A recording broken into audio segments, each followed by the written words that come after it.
Welcome back to the pipeline. Calling out of the igloo today. Very special episode. We have Kevin joining us from Monad to co-host, and very special guest Luca Netz, the King Penguin over at Pudgy Penguins. Thanks for joining us today. I'm super excited to be here. Amazing. Amazing. Well, I'm sure that just about every single pipeline listener has followed the saga of Pudgy Penguins over the past couple years. But just in case there's someone in the audience that maybe is not familiar, can you give like a 1 to 2 minute overview of the saga of Pudgy Penguins? Kind of like the high level story. So I think the high level story would be, Pudgy Penguins was one of the NFTs that kicked off the huge NFT run over in 2021 NFT summer. It was really punks, apes, and penguins that I think really kicked off the meta in a meaningful way. Unfortunately, the leadership team over at Penguins at the time were a bunch of 18 and 19-year-olds in their college dorm basement, and no fault to them. They just didn't know how to run a business, nor did they really kind of understand what they signed up for. I think most people didn't at the time. So while apes and punks continued to do their thing, penguins kind of fell to the wayside.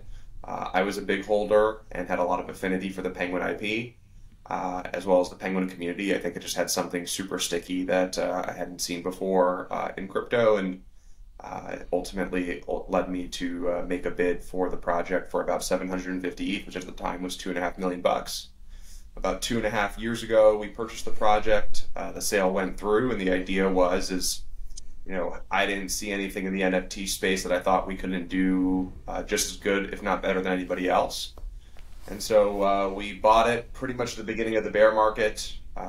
We bought it with no money in the bank, so we grinded our way through a tumultuous time, multiple black swan events, but over the course of the last 2.5 years, we've persevered through the nonsense, become the highest performing NFT project of the last 2.5 years, and have created a community and a culture and a brand that I think is second to none within the industry. So it's been a great journey up until this point, but a long way still to go. But I'm excited to be a part of this community in a greater capacity and to be leading the Penguins to the promised land. So stoked to be talking with you guys today, and happy to take a deeper dive as I know we probably will. Yeah, I think so the Penguins was the first time that NFTs like clicked hard for me. And honestly, shout out to I think it's Joey Moose, right? The I am my penguin is me. That Twitter space honestly probably added like billions of dollars total to the NFT side. And I don't know if it was like that sparked it or if that was just a consequence of this larger movement that would have happened regardless. But that was a moment for me where I'm like, oh my God, like these are crazy. Like I have a Pudgy, it sits on my ledger. It's actually the only thing on my fresh ledger. But that was a moment for me where I'm like, this movement is much bigger than I think most people think it is. And I'm curious to hear from your side, like going through with the purchase of this, like there was probably a time where the thought entered your head, right? Where you're like, maybe I could actually purchase this and run with it. So is there like a distinct moment where you remember thinking like, hey, maybe this is worth it? And then one where you're like, actually, I'm going pedal to the metal. I'm going to like actually go through with this and run it. Yeah, I think the purchase was pretty unconscious, if I'm being frank. And so I made like a public bid for it, and I didn't really think about it critically. I just kind of made it. I asked like a couple friends in a group chat, and I said, go do it. And I honestly thought the deal wasn't going to go through. There was like a lot of like contractual stipulations that they wouldn't budge on. I mean, ultimately they had the community kept rioting, so they kind of forced their hand. But I actually didn't think it would go through until the day of. And then once my lawyer called me and said, hey, look, like this is all signed on their end, sign it and fund it. I was like, oh, wow, this is pretty surreal. At the time, I was a CMO and partner of a company called Gel Blaster, which was North America's fastest growing toy company. At the time, we had just basically had our $100 million a year in revenue milestone that we had kind of hit. I wasn't really fulfilled, so I was searching for something else. I didn't know what it was, but I was a consumer product guy, and once we hit such a big milestone, it's like how much bigger a consumer product can you get? That's just like as big as you can get at that point. It didn't really feel as fulfilling as I thought it did, as I thought it would.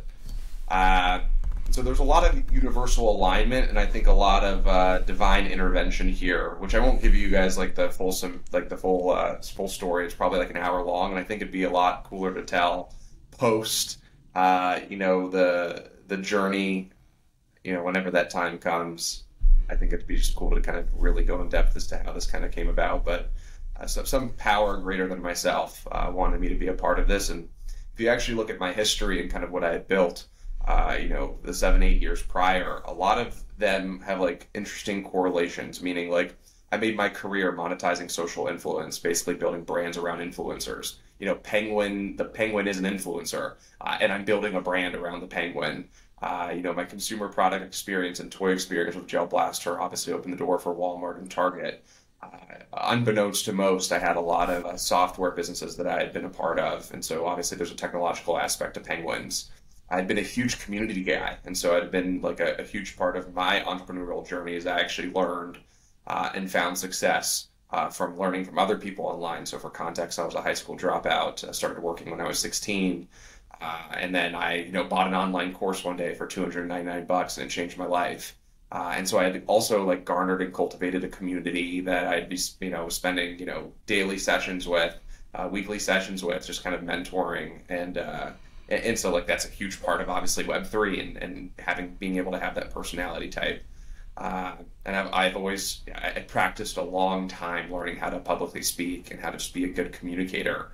I think most people would agree it's probably one of our biggest competitive advantages. It's just the fact that I'm able to translate a vision that I think most other founders just don't know how to do. And so just like you look at just like how this all came together, my skill set, our experience as a team. My best friend, who's the chief creative officer of Penguins, ran a design agency and a creative studio. Need that when doing something like this. Just like you put all the pieces together, it's like, dude, you guys were perfectly positioned to come and build this business, and it's I'm thankful to say the least. Yeah, I think your background is something, and appreciate you diving into it a little bit. That was actually going to be my follow-up question. I know the story and kind of I guess your come up story honestly better than most, and I think that a lot of people are tuned into the lore. Yeah, dropping out in high school, buying that course, just like learning these skills and then actually dominating in a business setting is something that like that clip could be used to like sell paid courses online. Like it's literally the success story, right? Like now it's literally like do the cut. Like and now I own Pudgy Penguins is perfect. So I think there's a lot to dive into, right? On like the future of Pudgy's, what is kind of in store. I think that there are two things that have happened so far, and then a few things to look forward to, right? And I think like two of the major things that became super relevant for Pudgy's was like projects, I don't know, call it 6 months ago. There were a ton of projects launching, a ton of new coins, and people looked at Pudgy's as the strongest community. They wanted them to like be involved with the project. So Pudgy holders started getting airdrops. And then one thing that I don't think anyone else can say, right, is like the amount of success you guys have had in like actually selling real world stuffed animals, which is so cool, right? Like that's like the vision of when everyone was buying NFTs, when it was pure speculation. People were like, oh, you can start a gaming company or movie studio or like sell these things physically. But like, I feel like Pudgy's is the only one that's actually done it well and shipped on that front. So I don't know if you want to talk on the airdrop side. Like I think that probably just kind of happened, but the in-person stuff, the animal side, where did the inspiration for that come from, and what does execution look like? Yeah, I'll touch on the airdrop side just a little bit because I thought it was pretty meaningful, and I did the math. Like the median airdrop like total that Penguins got over the last year, give or take, is around like 25 grand, and so. That's pretty meaningful for anybody who bought a penguin. Obviously, it's no small amount of money, and I think that just like goes to show what like was one of the like justifications for buying this outside of the IP. It was just like, dude, this had a community that you either have or you don't. You can't curate it, you can't buy it. I mean, I technically bought it, but in general, you can't. I was actually so surprised that people let me buy it because I was like, do you know who holds these penguins, right? Like, do you know the people that are a part of this? But at the time, like the NFT WAGMI culture, like actually like really looked down on CT. And the irony about it now is like, if you don't have CT culture within your ecosystem, you're shot. And I think there's really only two NFTs today that, have that type of culture and have that type of buy-in from crypto Twitter. And ultimately, all the WAGMI NFT, influencers and culture are just, they're kind of falling flat on their face, unfortunately, fortunately, depending on which lens you look at it. But that stuff is meaningful, and I think it just goes to show, the power of the community, the power of the people that are a part of it. But also, like, there's something to be said about the culture there. Like, Dimension was a big one for us. We were really keen on making sure that people were staking that, and that opened the doors for even more, airdrops. I think it's just like, there's a responsibility when these protocols are doing it. And ultimately, how I look at it is like, the competitive advantage is slowly but surely moving towards community culture and distribution. I think, in the early 2000s with what tech startups, like tech was a moat. Then you kind of transitioned outside of these like new novel tech innovations to like, users and community as your moat. And I think blockchain and Web3 is kind of going through the same transition, which is like, look, like we've been, for the last 10 years talking about new novel mechanisms, but now the tech is really starting to catch up to and now it's less about tech and I think more about community and culture and distribution. And when you think about airdropping to community members outside of your ecosystem, it's a great way to try to cheat code the idea of getting community, because most of the time, a lot of these developers are amazing builders. They're not necessarily amazing community builders, right? I think there's two different sides of the brain and two different sides of the spectrum. And a lot of people fall short in that respect. And so it's a great way to kind of interject yourself and you have a great product. Like, how are you going to champion? How are you going to get the attention? How are you going to galvanize people to come in your direction? Airdropping the right communities that show the right behavioral patterns, I think is positive EV until it's not. And I think until it's not, meaning like there's actually more community builders in this space working for protocols and working for chains that know how to do that. But I think in general, it's something that I think will be around for quite a bit. But ultimately, I think speaks to the character and to the positioning of the Pudgy Penguins brand up until this point. Now, on the other side of the spectrum, we have this toy business. I think the toy business was really low-hanging fruit from our perspective. Obviously, naturally, just looking at the Pudgy Penguin, it seemed like an obvious fit. The initial thought process behind it was like, how do you create a sustainable revenue stream that doesn't mean it isn't dependent on diluting holders for more money? The elephant in the room, and why I think a majority of NFTs ended up failing, is because they got greedy and they thought that they were in the digital product business, meaning they could just sell more digital products. But ultimately, that's just a means to an end. And it's not if you will fail, it's when. And you kind of have to look at it from like a liquidity perspective. Like, you have to concentrate liquidity into one direction. NFTs are in general just a hard mechanism for people to buy. There's a high barrier to entry. And so the more you kind of segment that liquidity in other collections in the ecosystem, the less people and less capital there is to kind of buy your project, and ultimately you're only as whether you like to admit it or not, like your leads narrative, your floor price drives narrative. Pretending that doesn't exist and that's not the case is, I think, like a recipe for disaster. And minting collections was never in the roadmap and never will be for us. Like, we're just like, there's a lot of things that we're willing to explore. That is not one. And so from our perspective, it was like, okay, we need to grow a forecastable, projectable business that isn't dependent on variables we can't control. Because, at the time, we didn't really know it, but it happened probably a month or two later after we really started pursuing this toy initiative. It's like royalties went to zero, market went to shit. And all of a sudden, like, if that was our business model, we would have failed. Now, what toys have subsequently grown into is I care less about the revenue, and obviously it's great for the bottom line, and it's great to have a business that is not reliant on extracting liquidity from holders. It's really become a marketing business for me. And so I actually look at it as probably one of our biggest competitive edges. It's like, how can I be omnipresent and create touch points in an environment that is super digitally native? And so in crypto, like, it's always on the phone, it's always on the screen. But what happens when you turn off the screen or turn off the phone? How can I be present in your everyday life? And I think what's really been special about Pudgy is, like, how many brands or projects within crypto can you go and sit around, the dinner table and talk about with your family?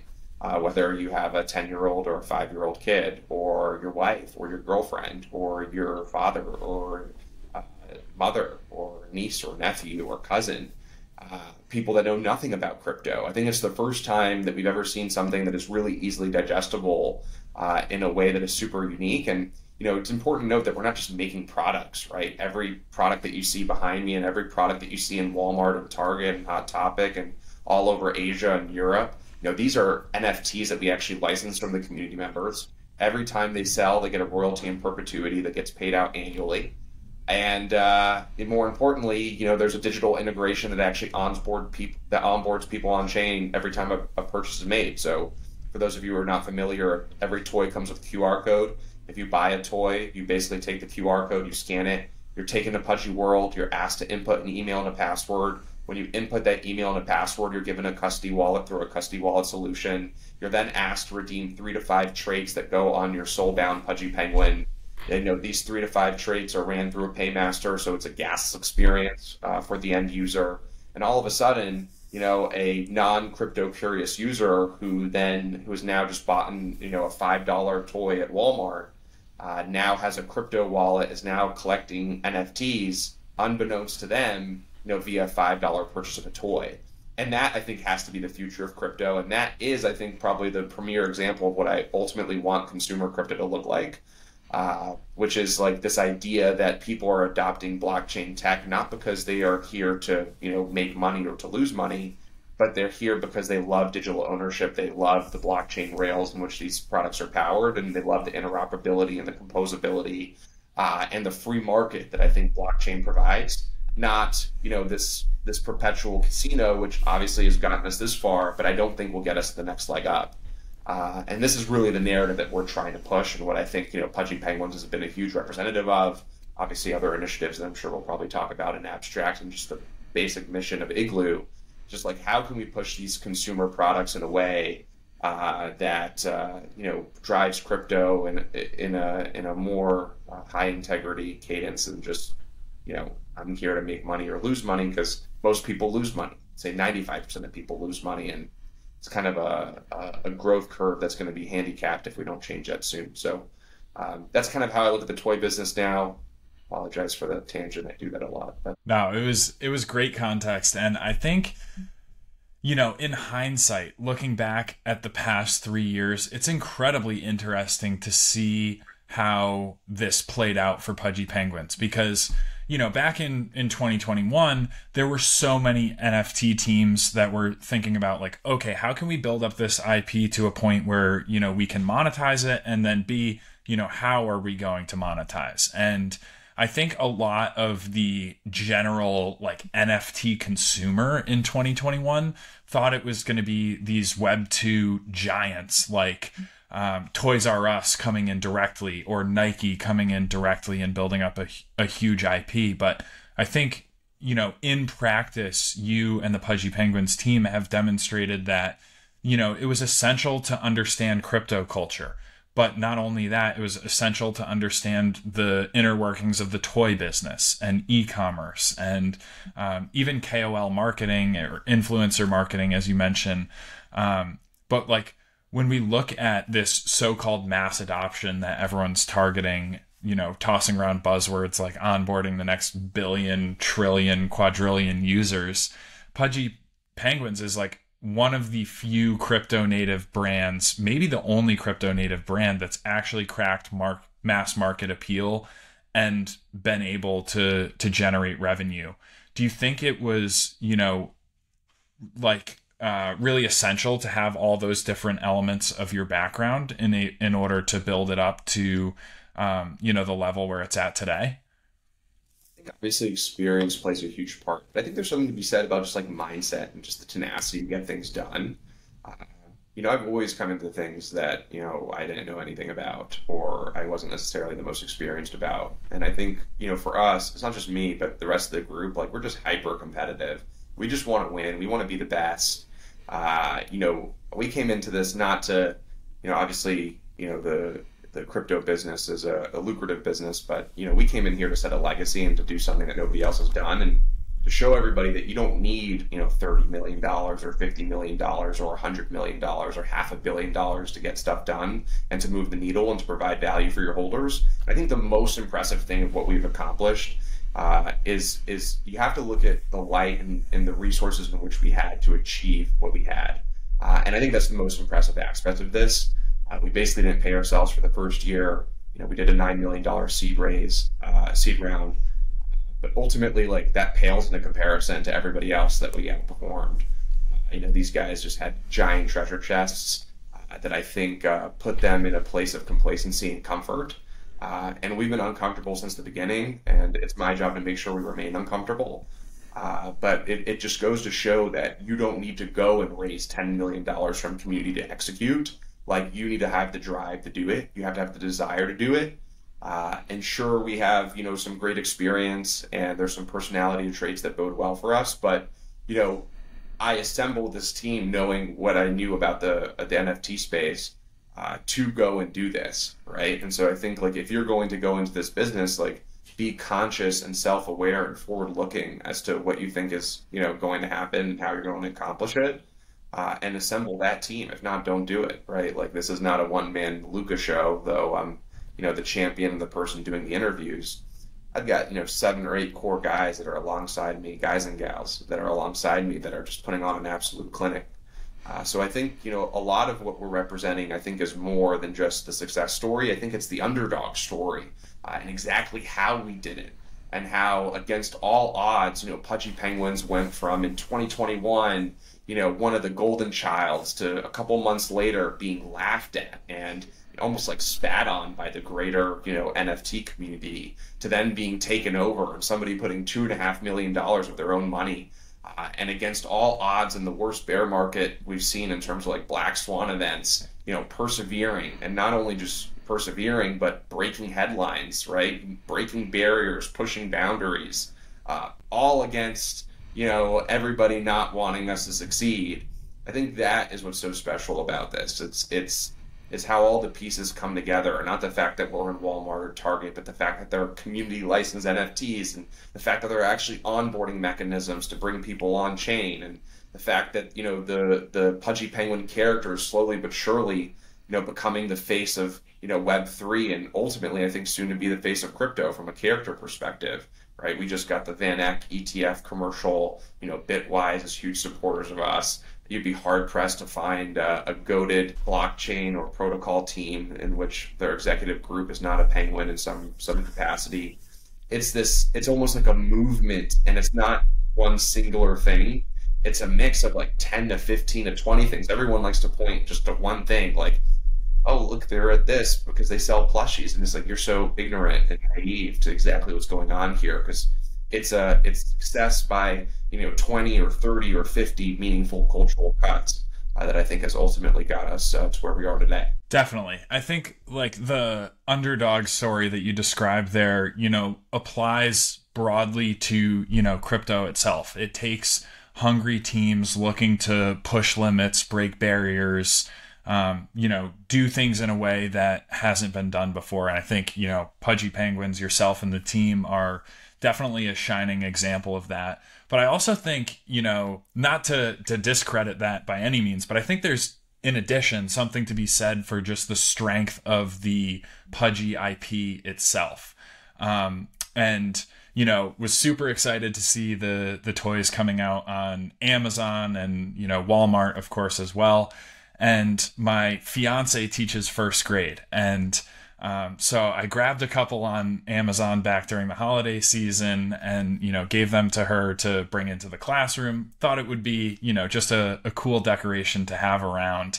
But what I didn't expect is like how much these kids would latch on to the Pudgy characters. And basically like the well-behaved kids would be they would get to have Pudgy sit at their desk for the next day. And it became this like huge incentive for good behavior in this first grade classroom. And then, ultimately later that month, a bunch of the kids in the class were putting Pudgy Penguins on their Christmas list. And, they were thrilled to like share after Christmas break that, they had Santa had brought them a Pudgy Penguin for Christmas. And I think, the IP itself is just so strong, and that's, definitely at least part of the reason why it's kind of, cracked this mass market appeal and become so beloved.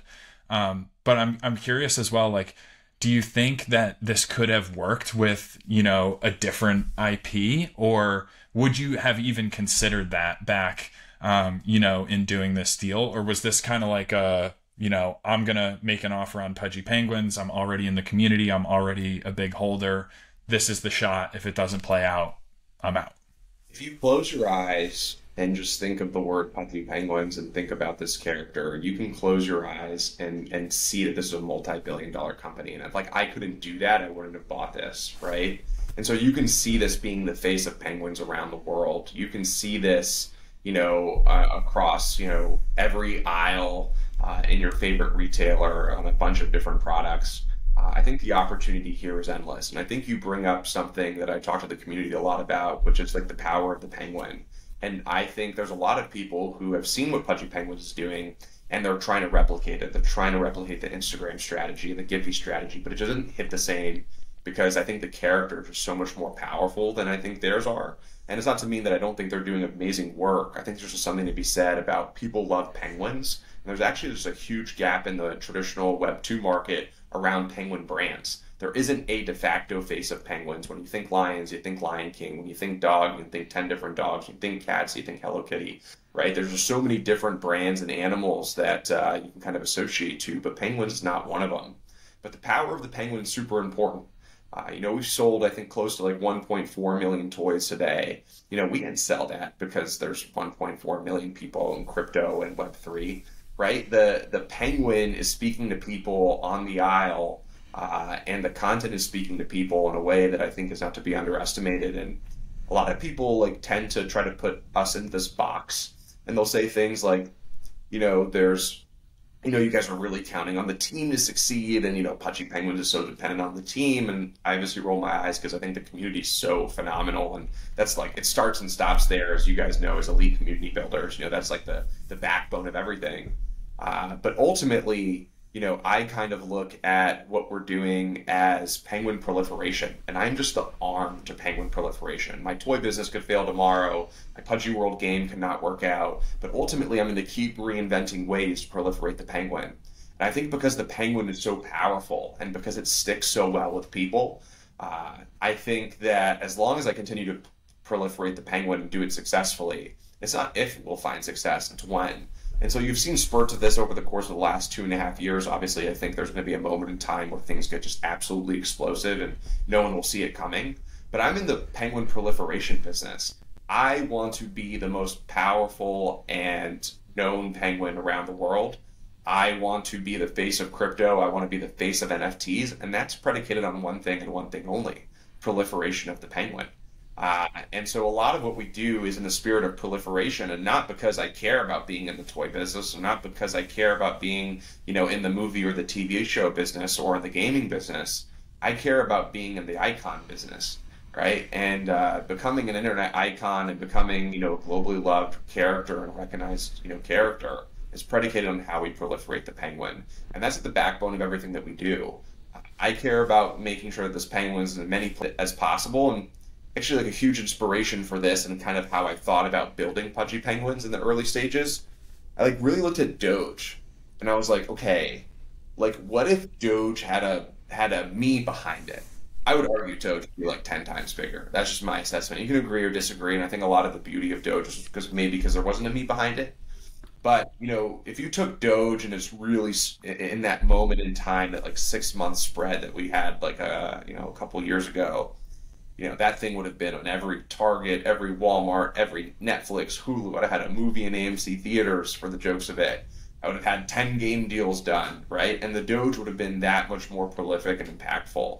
And so I'm trying to think of how do you take this internet native community in penguins that I think is really similar to what I think we saw with Doge at one point, and how do you just amplify that with some sort of machine that I think Doge at the time never had.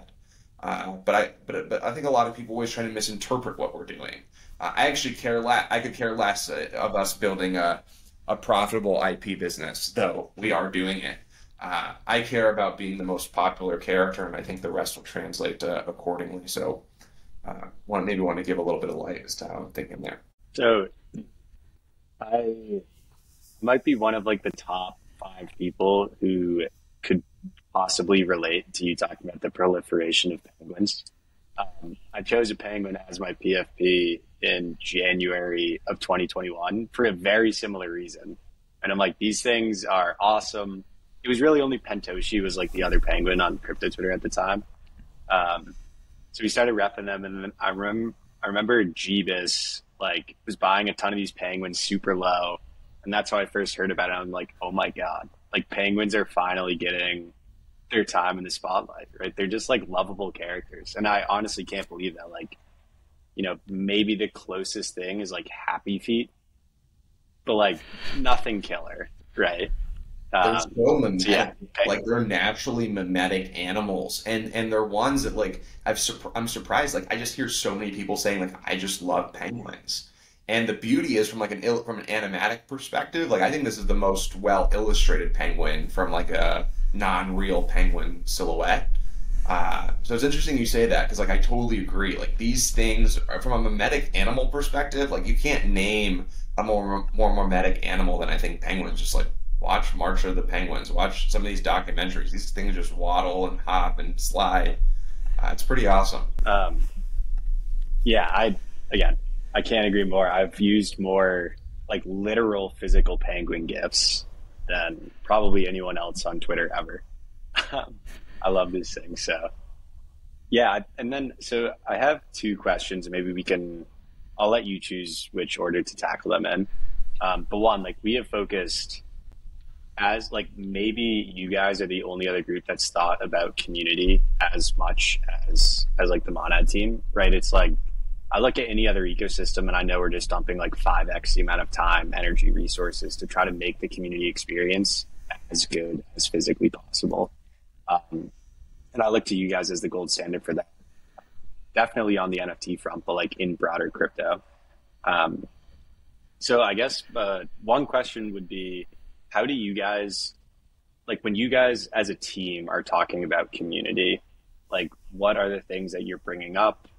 What are some of like, you know, either the strategies or things that you're like, the community will love this, so we should do it, right? What are the internal conversations look like? And then the second one, I want to jump to the actual chain side that you guys are looking to launch down the line. Can handle in whichever order you would like. It's easy to address disgruntled holders if you've been one before.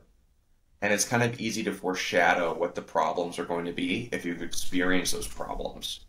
And at its core, it's just like simple. Like treat people the way that you want to be treated. Like these things are expensive financial assets. Like if I have a ton of these expensive financial assets, what do I expect? And it's almost like common sense. Like I don't try to reinvent the wheel. I think one thing I like in terms of like advice, I like big community teams. We've always had a big community team at Pudgy. Like to assume that you're going to, you know, assume you're going to have like 1 or 2 people on your community team and you're going to understand all facets of the community, I think is like a total misrepresentation. We've always had a big group. I think from our perspective is like lean into common sense and just understand like what it means to treat people well and do it. Understand my frustrations with other communities and other projects that I've been a part of and make sure that I don't make the same mistakes. And I think from our perspective, it's really about, you know, making people feel welcomed. And I think the beauty of the Penguin community, I was actually talking to one of my business partners about this earlier. I was like, because I've been doing a lot of like conferences lately. I was like, it's kind of strange how when I meet somebody who's a penguin, it's almost like an identifier, because there's like a lot of interesting folks within the industry. It's like a really good identifier to know that like somebody is like normal and sane. Like as silly as that sounds, I'm like, okay, you have a penguin PFP. Like I know when I meet you in person, like I'm not going to get hit with any weird curveballs that are going to throw me off drastically.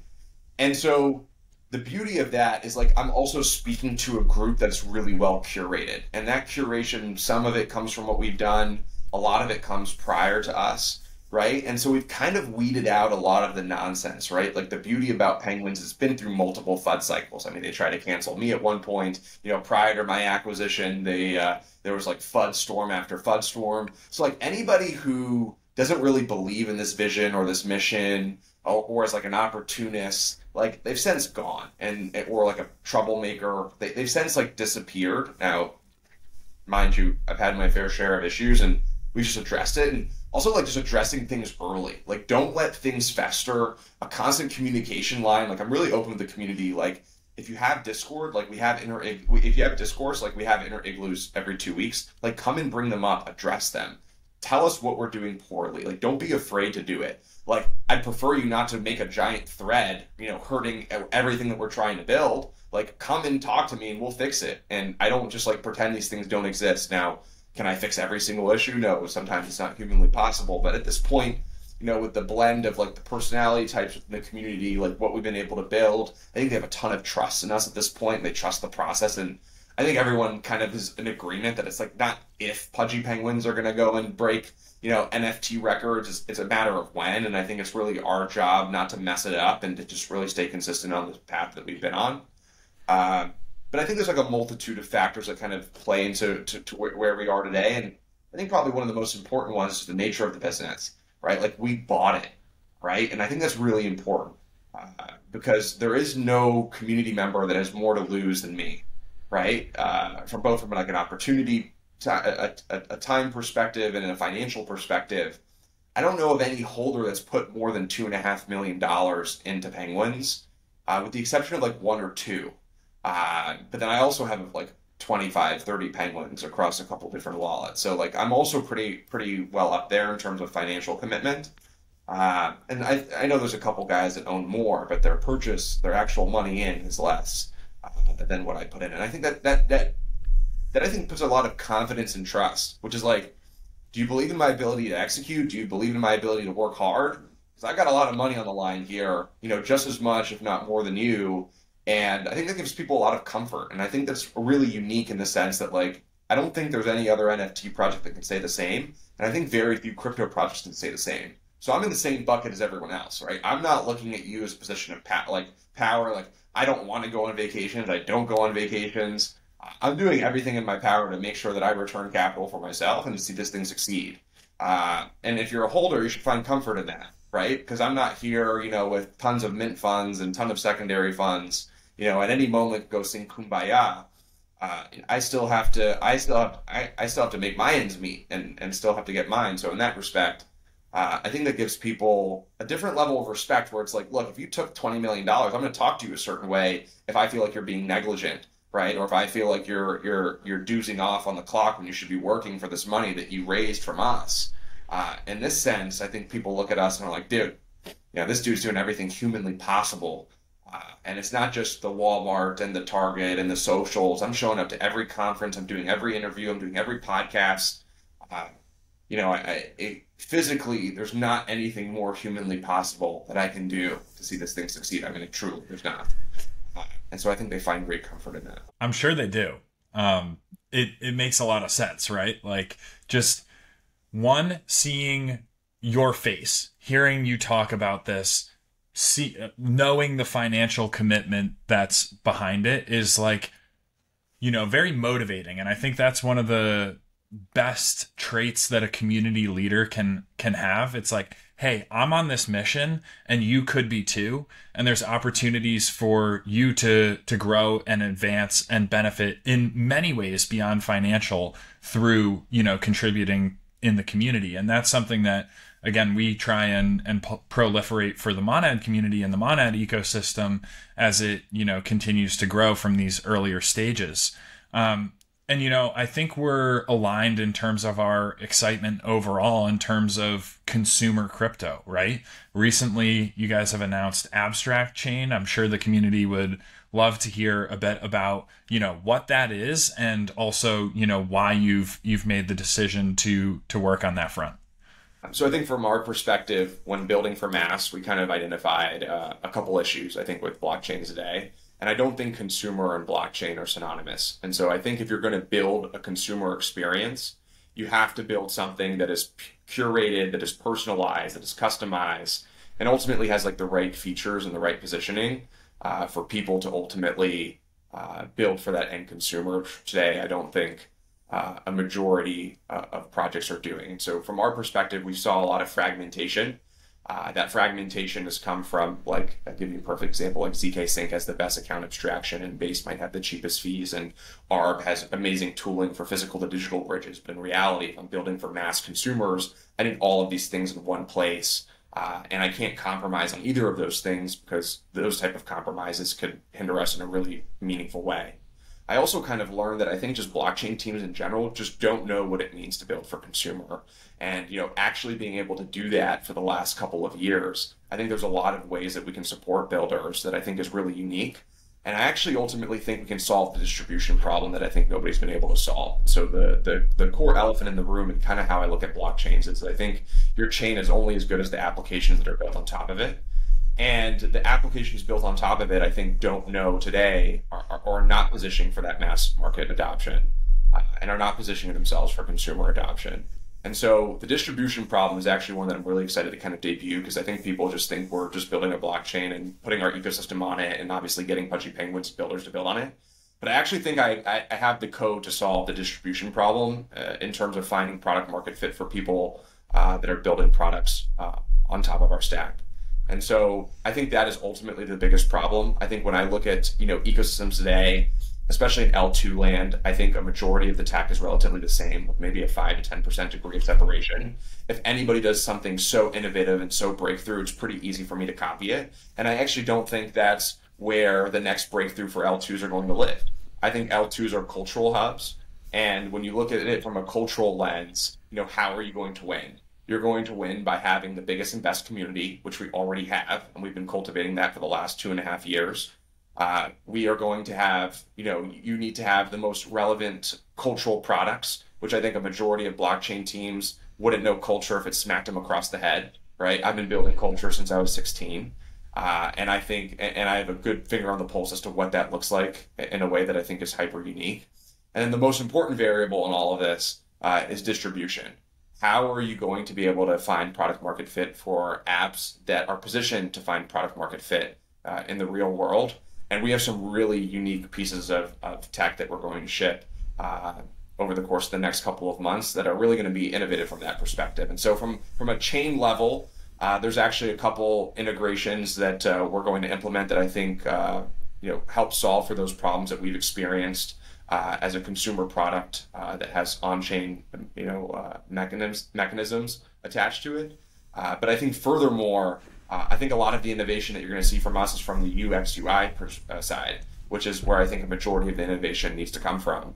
And so I think, alongside the Frame team, which we acquired, and some of our core players over at the Igloo, I think we're really putting together what I call like an Avengers team to ultimately go and solve the consumer crypto problem. And then I think the last bit of it is when looking at the L2 landscape, I'm seeing a lot of the same ingredients or the same problems that I saw in the NFT landscape.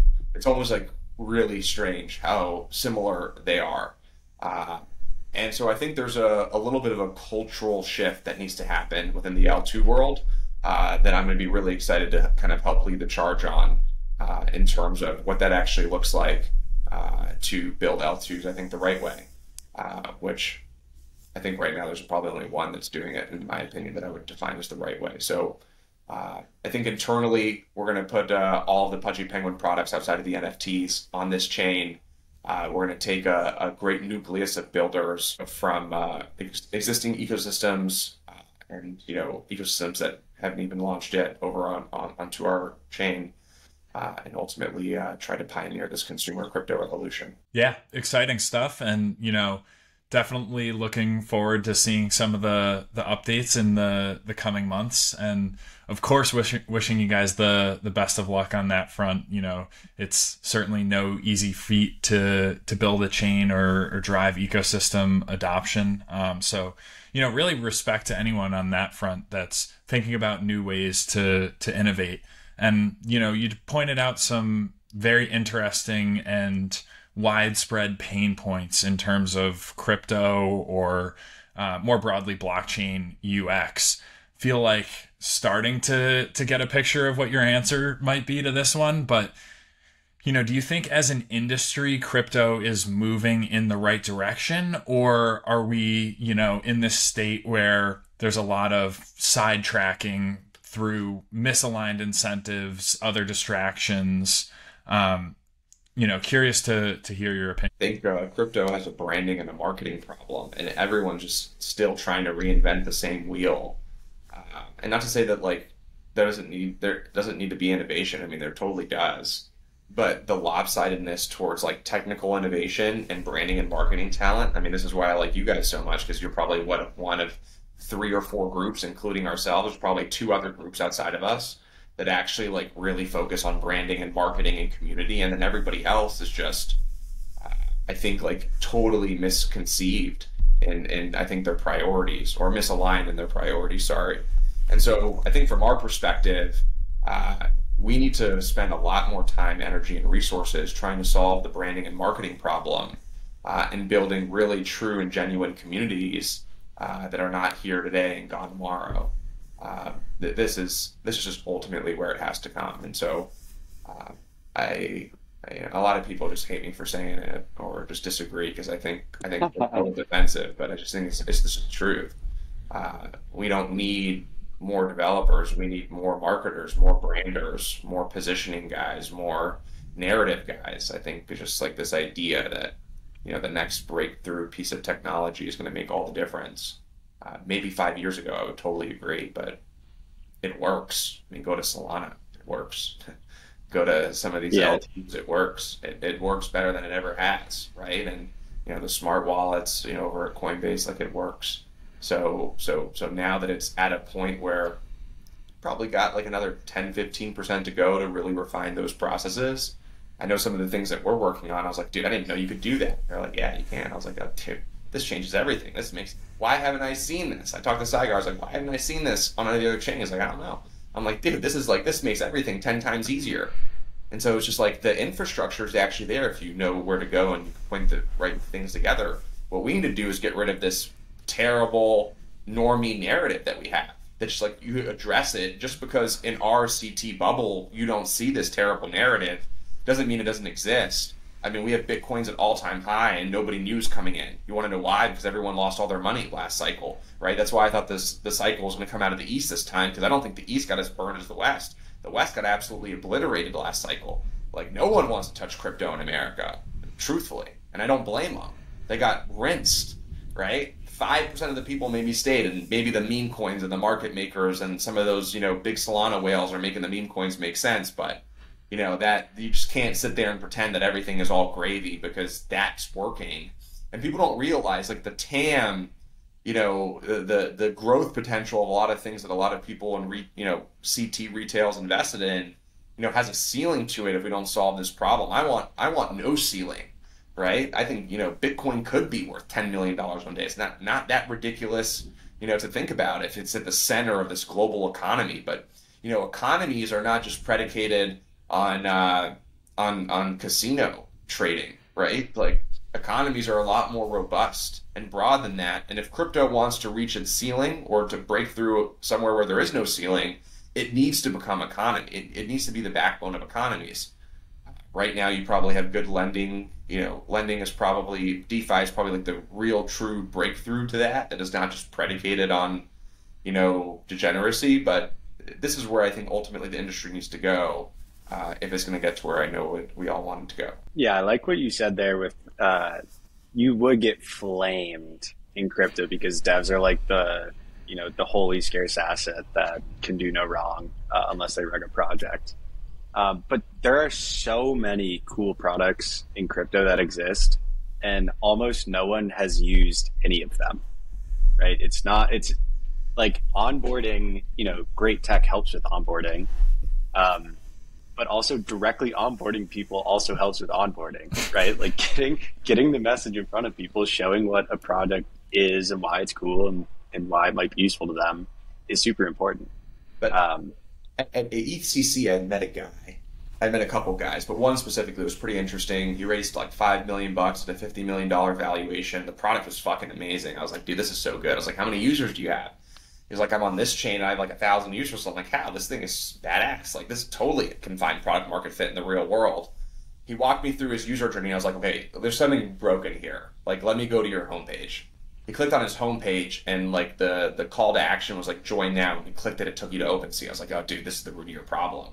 I think that's the beauty of like why I'm so excited for Abstract, is because it's like some builders are just like one tweak away. Like, of course you can have 1,000 users. If I go to your website and your join now button pushes you to OpenSea, like I'm lost. I've completely fallen off. Your conversion, if it's anything above 0.1%, I'd be shocked, right? Because like there's no way it is, because there's no real call to action here. You'd be surprised how many talented developers just need somebody to walk through their product, and then just obviously help, fix those core user flow implementations, and then just give them a go-to-market plan, right? Like that product specifically was a sports betting style product, and like, dude, all my friends are running all the major sports betting socials at DraftKings and FanDuel and Better, and it's like, dude, you have a sports betting product that's arguably better than I think a lot of the sports betting products that are out there in Web 2.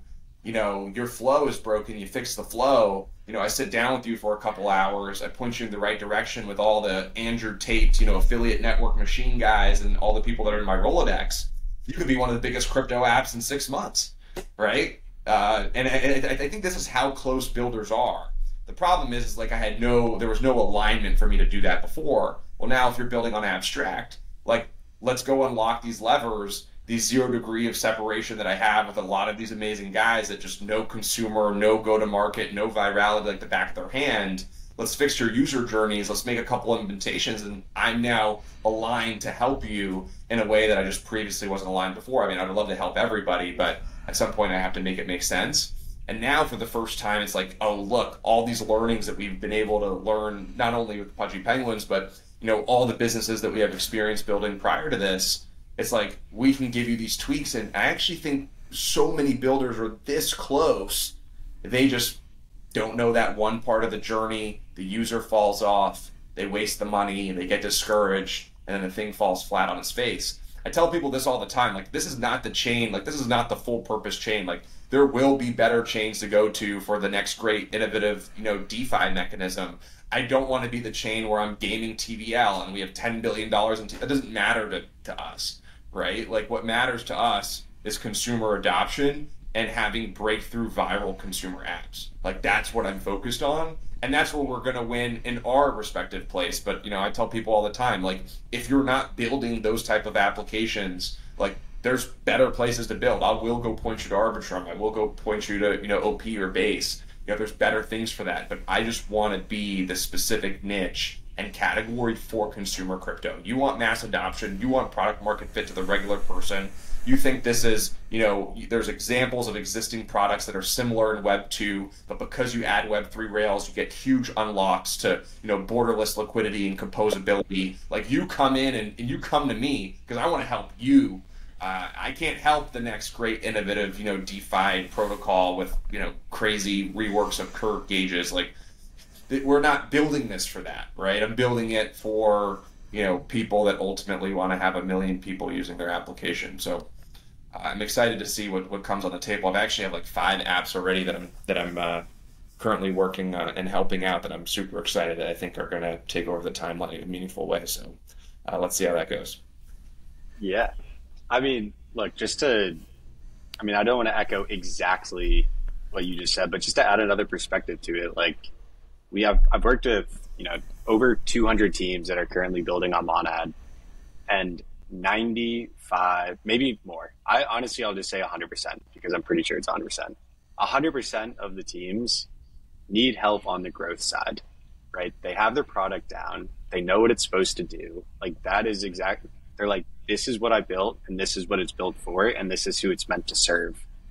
How do I grow it, right? And they're asking about user acquisition. They're asking about growing their social. Like, it's all just, how do you get a large top of funnel and then high conversion rates? So everyone needs help with this. And like, I tweet about it fairly often. Like, I hope I don't sound like a broken record at this point, but like, finding people that know how to do that, like that might be the most scarce resource in crypto right now. Like everyone talks about, oh, there's not a bunch of people using this stuff. It's like, you need someone who can bring the people in, right? Like that's massively important. I think you guys are honestly spearheading that movement with Abstract. Extremely excited to see what the consumer facing, basically like consumer facing funnels and bringing real world people onto a chain looks like once you guys are up and running and have some apps that these users can get into. I'll tell you this. I'm going to keep it close to the chest until I launch it. When I launch it, I know somebody like you is going to be like, damn, this dude was fucking smart. And there's a couple little edge cases that will go around that. And because you guys are now one, so I'm not competing with y'all in the sense of compete, even though. If it's too good, we'll cut it. If it's too good, we'll cut it out of the stream. I'm very curious now. You're the one guy that don't be afraid to hit me up for questions. I'll answer them for you. Appreciate that. Well, cool. Luca, we're coming up. We're probably right around an hour. And we're coming up on time. There's one question that we ask at the end of every show to any guest who comes on. It has been shamelessly ripped from Ledger Status and Kobe's Up Only podcast, the greatest crypto podcast that everyone is still trying to emulate. And it's called The Final Alpha. So what The Final Alpha is supposed to be is really just a closing message, right? It could be a piece of wisdom that you think is maybe overlooked that a lot of people would benefit from. It could be, something you picked up in your childhood that you just think is true and like maybe listeners will benefit from hearing about it. It could literally be nothing useful at all and you just want to like drop your closing slogan and close a show like that. Could be a book recommendation, could really be anything, right? But just like one last final piece of alpha to help close out the show here. I got a spicy one that most people will disagree with. Marketing is the most important department in your business, whether you like it or not. If you can't get users, if you can't find product market fit, people don't use what you've built, it's pointless. So if you are not thinking in a marketing first mindset, you're ultimately going to fail. And maybe there's exceptions to the rule, but just because I'm with my marketing boys, I agree. I believe that in my soul. So. Yeah, I think it goes against the grain but also can make sense to everyone. I think that might be one of the best pieces of Final Alpha that we've gotten across, like actually practical and solid. Luca, it was awesome to have you on, man. Really appreciate the time. I know you're a super busy guy. Appreciate you guys taking the time. Sorry for being late. I apologize. No worries. We'll have to run it back again soon, get some updates on all things Pudgy, Igloo, Abstract, and everything else you're working on. Truly a delight to chat today. And thanks again for the time. Awesome. Thank you, guys.